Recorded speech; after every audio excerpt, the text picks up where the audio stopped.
사도행전 130번째 묵상입니다. 신약 성경 사도행전 14장 1절부터 7절 말씀까지 봉독합니다. 이에 이고니온에서 두 사도가 함께 유대인의 회당에 들어가 말하니 유대와 헬라의 허다한 무리가 믿더라.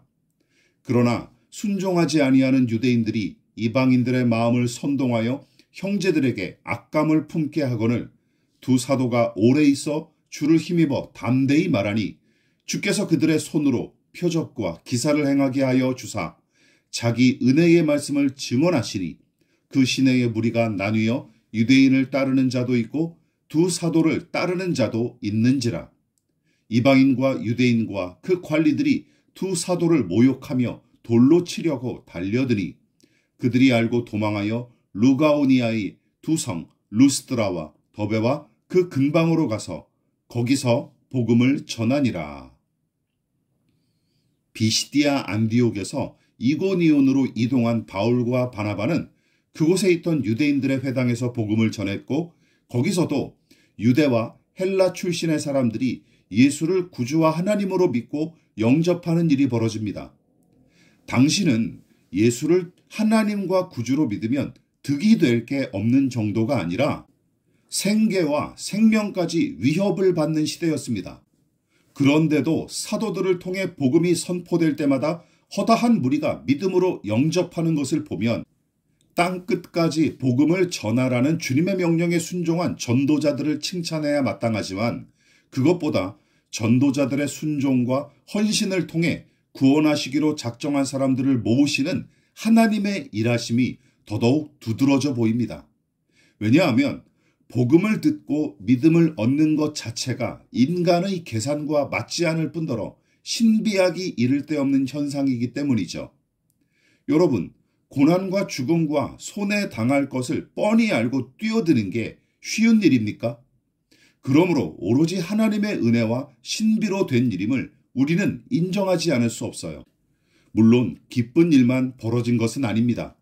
전도자들이 복음을 전할 때마다 유대인들이 악의로 선동을 일삼았고 거기에 동요된 사람들이 전도자들을 향해 폭력을 가하기 일쑤였습니다. 선동, 즉 남을 부추기어 어떤 사상을 갖게 하거나 행동을 하도록 조장하는 일이 악한 까닭은 제대로 된 사실이나 진실 여부는 따지지 않게끔 부추길 뿐만 아니라 그 내용은 거짓으로 지어낸 것이 대부분이고 사실이라도 지나치게 과장하거나 교묘히 왜곡하기 때문이죠. 또한 선동당한 자들을 앞세워서 그들의 손에 피를 묻히게 한 채 정작 선동을 일으킨 장본인은 교묘하게 뒤로 물러나 책임을 회피하기 때문에 사악한 것입니다. 정치꾼들이나 자기를 위해 종교를 이용하는 작자들이 일부러 대중을 선동하는 이유가 바로 여기에 있어요. 우매한 대중과 신도들은 선동에 넘어가 이용당하는 일이 허다하고 선동하는 원흉들은 책임을 회피하기가 매우 쉽기 때문에 자주 써먹는 것이죠.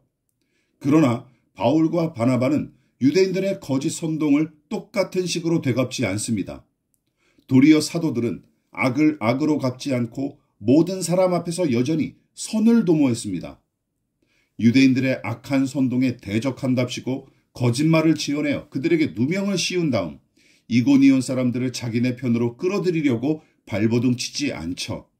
그저 그곳에 오래 머물며 담대히 복음을 증거하고 하나님 나라에 관해 가르쳤을 뿐입니다.